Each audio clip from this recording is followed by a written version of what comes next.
नमस्कार, स्वागत है आप सभी दर्शकों का हमारे खास कार्यक्रम पर्सपेक्टिव में। मैं हूं रमेश भट्ट। पर्सपेक्टिव में हम आपको बताएंगे देश, दुनिया, बाजार और खेल जगत से वो कौन सी ऐसी खबरें हैं जो सुर्खियां बनी हैं, वो कौन सी वो खबरें हैं जिनका जानना आपके लिए बेहद जरूरी है। तो अगले 1 घंटे में हम इन्हीं सब मुद्दों पर चर्चा करेंगे, लेकिन सबसे पहले नजर हेडलाइंस पे। यशवंत सिन्हा ने मांगा गडकरी का इस्तीफा, सर्वदलीय बैठक आज। एफडीआई पर वोटिंग प्रावधान के तहत चर्चा चाहता है विपक्ष, तैयार नहीं सरकार। भारत ने दक्षिण चीन सागर पर की साझा सिद्धांत की पैरवी। गेहूं के एमएसपी पर सीएसीपी नहीं करेगा पुनर्विचार। और ओझा और पुजारा की आईसीसी की टेस्ट रैंकिंग में सुधार। 26 से 11 के हमले में एकमात्र जीवित आतंकी बचे अजमल आमिर कसाब को आज पुणे की यरवड़ा जेल में फांसी दे दी गई। ये बहुत ही टॉप सीक्रेट मुद्दा था जिसे सरकार ने रखा था, लेकिन जैसे ही सुबह खबर आई और उसके बाद तमाम तरह से प्रतिक्रिया आ रही हैं, लिहाजा सवाल अब ये उठाया जा रहा है कि इसके बाद अफजल गुरु का क्या होगा। खासकर बीजेपी ने यह सवाल उठाया है कि अफजल गुरु का क्या होगा। हम चर्चा करेंगे। इसके अलावा यशवंत सिन्हा ने गडकरी का इस्तीफा मांगा है और साथ ही साथ ममता बनर्जी के अविश्वास प्रस्ताव का राजनीतिक दलों का सहयोग नहीं मिलता दिखाई दे रहा है।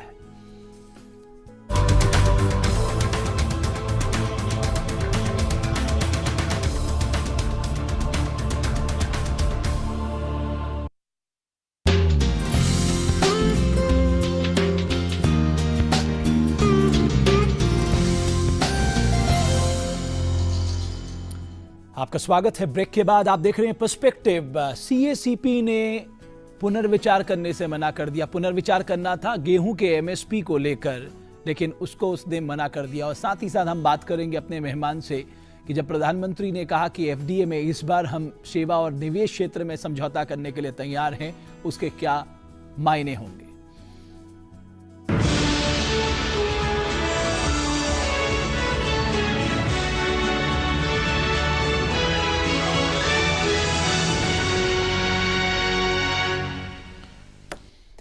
और मेरे साथ जुड़ रहे हैं मनोज साहब, आप संपादक हैं इकोनॉमी इंडिया के। आपका स्वागत है। धन्यवाद। जब हमने हर तरफ देखा कि एमएसपी बढ़ रही है, चाहे वो पहले धान की बढ़ाई गई हो, चाहे अब बढ़ाई गई हो, लेकिन गेहूं ऐसा रहा जिसके सीएसीपी ने जिसकी रिकमेंडेशन नहीं की। हालांकि कृषि मंत्रालय चाहता था, क्योंकि डीजल के दाम आपने 5 रुपए बढ़ाए हैं, लिहाजा अब एमएसपी बढ़ाइए, तो इसके लिए सीएसीपी को पुनर्विचार करना था, जो उसने मना कर दिया। आप किस तरह से देखते हैं? देखिए, जो सीसीएपी जो बता रहे हैं, कृषि मूल्य और लागत आयोग, जिसका agriculture cost and price commission या कैबिनेट कमेटी ऑन इस पर कोई एग्रीकल्चर अफेयर्स है, वो है जिसने मना किया है। आमतौर पे जो रिकमेंडेशन करता है वो सीएसीपी, मैं सीएसीपी की बात कर रहा हूँ। जी हाँ। देखिए, कृषि मूल्य और लागत आयोग की पुनर्विचार करने से मना कर दिया। जी हाँ, बिल्कुल। तो देखिए, भारत में जो बड़ा ये दुखद पक्ष है कि भारत में कृषि को आज तक लाभकारी पेशा घोषित नहीं किया गया जी। आज भी ये निर्वाह पेशा है। टेक्निकली मैं ये बता रहा हूँ, क्योंकि भारत में जो एग्रीकल्चर पॉलिसी की जो पूरी ड्राफ्टिंग की गई, तो आपको सेल्फ सफिशिएंट बनना था, आत्मनिर्भर बनना था। हरित क्रांति के जरिए इसमें तकनीकी क्रांति लाई गई, हाई यील्ड वैरायटी लाए गए और कृषि की तमाम तकनीकों में परिवर्तन लाया गया, नए नए रिसर्च हुए। लेकिन जो सबसे अहम तबका है कि जो हमारे एग्रीकल्चर आइटम्स हैं, चाहे वो फूड आइटम्स हो या नॉन फूड आइटम्स हो, चाहे जो कैश क्रॉप्स हो जी, उसका जो है लाभकारी मूल्य मिले। लाभकारी का मतलब है कि लागत युक्त मूल्य। क्योंकि आप जो खेती करते हैं उसमें, जिसे नेशनल कमीशन फॉर फार्मर्स कहता है, 50% input cost plus 50% input cost plus 50% above input cost. नहीं, मैं ये कहता हूं कि इनपुट कॉस्ट पे आप केवल 10% दीजिए, आप 15% दीजिए। लेकिन हकीकत यह है कि आपके यहाँ जो सब्सिडी है वो निगेटिव सब्सिडी है। जो उसकी लागतें बैठती हैं, अगर 2 आइटम को निकाल लें, शुगर केन और कॉटन, तो जितने आइटम है या कुछ थोड़े बड़े मसाला है, वो भी बाजार जब काफ़ी अप होता है तो किसान फायदा पा जाते हैं, या कुछ दलहन फसलें हैं, अदरवाइज ऑल एग्रीकल्चर आइटम जितने हैं उसका कॉस्ट प्लस प्राइसेस अगर इंश्योर करे, खेती को लाभकारी पेशा घोषित करे, तो आपको सब्सिडाइज इनपुट देने की कोई जरूरत फूड नहीं है। मिनिस्ट्री का ये कहना था कि अगर आप बढ़ाते हैं एमएसपी को तो हमारी 4 से 5,000 सब्सिडी का बिल बढ़ जाएगा और आपको फिस्कल डेफिसिट को भी कंट्रोल मैं करना ये है। कहता हूं कि देखिए, जब एग्रीकल्चर की बात आएगी तो होल इंटीग्रेटेड पॉलिसी को आपको नए सिरे से लाना होगा। आपको एग्रीकल्चर में परिवर्तन, फूड में परिवर्तन और मार्केट फोर्सेस को अलाउ करना होगा। सब्सिडी को स्क्रैप करिए। आप फूड सब्सिडी दे करके एग्रीकल्चर सप्लाई चेन को बाधित करते हैं, और दूसरी तरफ एग्रीकल्चर में कहते हैं कि हम इनपुट सब्सिडी दे रहे हैं, लेकिन वो करप्शन की भेंट चढ़ जाता है। किसान जो है वो आत्महत्या करते हैं क्योंकि उनकी खेती में लागत ज्यादा बैठती है, कर्ज नहीं चुका पाने से वो डर जाते हैं। और देश का 2/3 आज भी 57% तबका जो है वो खेती पर डिपेंडेंट है, और केवल 16% जीडीपी में करता है वो उसका तो और योगदान भी हो 13% पाता है। आ गया है। 13% आ गया है। ये कितनी चिंताजनक बात है। यानी कि किसानों की माली हालत बहुत खराब हो रही है। बिल्कुल सही। खेती को लाभकारी पेशा घोषित करिए, खेती से पॉपुलेशन को शिफ्ट करिए। और रह गई गेहूं की बात, तो जितने जो मेजर जो खाद्यान्न फसल है गेहूं और धान, अगर आप उसकी लागत जोड़ेंगे तो वो दरअसल लागत से आज भी जो एमएसपी है वो कम है। लेकिन दुख की बात यह है कि जो एमएसपी है वह एमएसपी भी जो है एंश्योर नहीं हो पाता है। नहीं, एंश्योर नहीं हो पाता है। एफसीआई के नेटवर्क कई जगह नहीं है, और सीजन में, हार्वेस्टिंग सीजन में वो उससे बिलो पे प्राइस पे जो है किसान अपना अनाज बेचते हैं, और पैक्स के जरिए जो प्रोक्योर किया जाता है अनाज, उसमें भी करप्शन के केसेस हैं। मनोज साहब, मैं दूसरी खबर में आता हूं। आसियान देशों से जो उनका शिखर सम्मेलन था उससे प्रधानमंत्री भारत लौट आए हैं। प्रधानमंत्री ने एक जोरदार वहां पर घोषणा की कि हम अब जो वस्तुओं पे हमारा एफटीए था, अब हम निवेश और साथ ही साथ सर्विसेज पे भी उसे लागू करेंगे। मैं अपने दर्शकों के लिए समझना चाहता हूं इसके क्या मायने हैं भारत के लिहाज से। देखिए, ईस्ट एशियन जो ब्लॉक है वो एक बहुत बड़ा ट्रेडिंग ब्लॉक है। अगर हम बात करें कि जो यूरोपियन यूनियन है, या बल्कि यूरोपियन यूनियन के बाद उसको एक तरह से दूसरा सबसे स्ट्रॉन्ग इकोनॉमिक ब्लॉक माना जाता है। नवी अर्थव्यवस्था कहते हैं उसे, हाँ, दुनिया बिल्कुल, की। बिल्कुल। तो चाइना से उनका जो ईस्ट एशियन जो ब्लॉक का जो है वो ट्रेड काफ़ी बढ़ रहा है। इंडिया से भी जो है मेकोंग और गंगा दोनों को जोड़ने की बात है, उसका भी एक ट्रेड डायमेंशन है। प्रधानमंत्री जो अभी गए हैं जो कि सेवा और निवेश के मामले में, तो ये कहा जा रहा है कि जब सारी चीज़ें ग्लोबलाइज हो रही हैं, इन्वेस्टमेंट ग्लोबलाइज हो रहा है, आपका जो है इंपोर्ट एक्सपोर्ट सारा चीज़ जो है बंधन हटाया जा रहा है, WTO के तहत जो है आपको बहुत सारे रेस्ट्रिक्शन हटाने हैं, केवल एग्रीकल्चर में रह गया है। तो सेवा क्षेत्र जो जिनको कि उसमें एडवांटेज है, जो पॉपुलेटेड कंट्री है, जिनकी इकोनॉमी में सर्विस सेक्टर का बहुत बड़ा योगदान है, हमारी जैसी इकोनॉमी जो कि 60% सर्विस सेक्टर से कंट्रीब्यूशन पाती है, तो अगर उसमें एग्रीमेंट होता है कि सेवा को लेकर के, तो ज़्यादा से ज़्यादा इसकी ट्रेडिंग होगी, ज़्यादा से ज़्यादा एक तरह से ग्लोबल, एक आइडियल ग्लोबल वर्ल्ड की स्थापना होगी। और जहां पर सेवाएं महंगी हैं, अगर उनको सस्ती सेवाएं मिलती हैं तो उनको ट्रेड प्रेफरेंस मिलेगा। आज अमेरिका में इतना ज़्यादा पब्लिक ओपिनियन बना कि बीपीओ को ख़त्म कीजिए, चाहे वो डेमोक्रेट की तरफ से हो या रिपब्लिकन की तरफ से हो, लेकिन आज भी उतनी बेरोजगारी के बावजूद अमेरिकन कंपनीज को जो है इंडिया से वो बीपीओ के जरिए जो उनको जो आउटसोर्सिंग के जरिए जो उनको प्राप्त होता है वो काफ़ी सस्ता पड़ता है।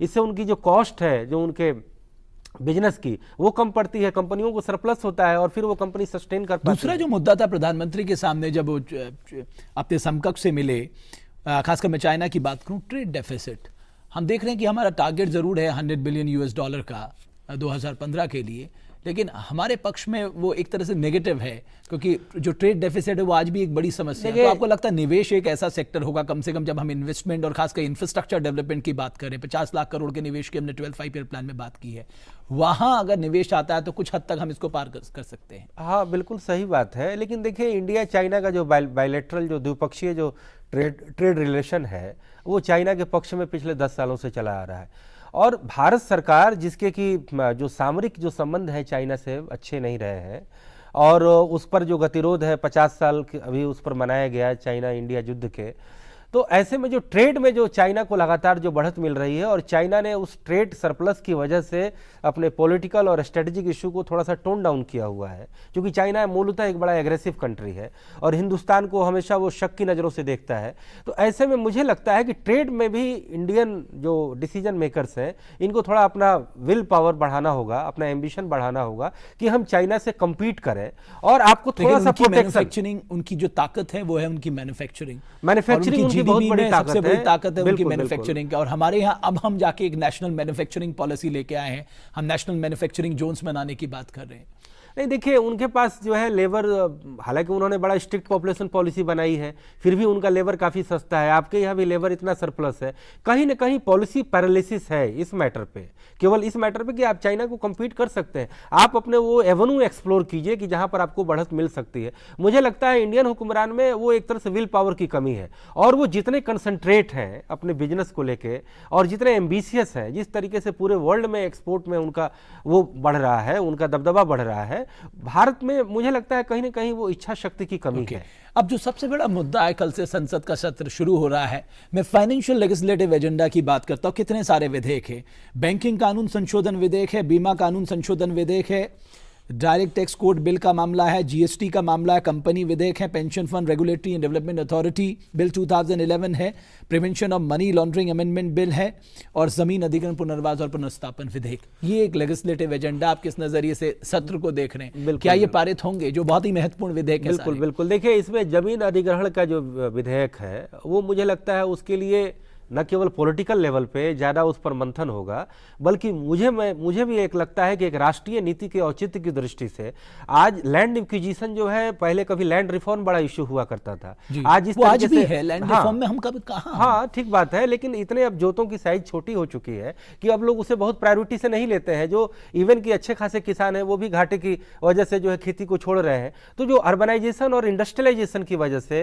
जो लैंड की जो मांग बढ़ी है, और जो शहरों के और महानगरों के अगल बगल की जो खेती योग्य जमीनें हैं, इसको लेकर के एक बहुत बड़ा वेल प्रूफ्ड नेशनल पॉलिसी का बनना बहुत जरूरी है, क्योंकि करप्शन के भी बहुत सारे मामले इस लैंड एक्विजिशन से ही जुड़े हैं। तो ये एक पॉलिटिकली एक ज्यादा मतलब कि एक टेस्टी टॉपिक है, हो सकता है इस पर गतिरोध बने या कई सारे कमेटी और सब कमेटी को जाए, लेकिन जो बाकी जिन बिलों का आपने जो जिक्र किया, इन बिलों पर मुझे लगता है पॉलिटिकली इसमें ज्यादा किसी को लेकिन डायरेक्ट टैक्स कोड है जिसको हम लागू करना चाहते हैं, जीएसटी में हालांकि कंसेंसस बनाने की जो स्टेट फाइनेंस मिनिस्टर उनकी बैठक हो रही है, लेकिन जो दो बिल हैं जिनको हम पॉलिसी पैरालिसिस के नजरिए से हम देखते हैं, लाइक हमारा pension fund regulatory pension fund में एफडीआई का मसला है, या बैंकिंग सेक्टर में, क्योंकि अभी नए लाइसेंस देने का दबाव आरबीआई के ऊपर है, लेकिन आरबीआई तब तक नहीं देगा तब तक ये कानून संसद से पारित नहीं होगा। बिल्कुल, इसमें तो देखिए, इसमें तो संसद का तो गतिरोध है ही, इसमें फाइनेंस मिनिस्ट्री और आरबीआई के बीच भी गतिरोध बना हुआ है।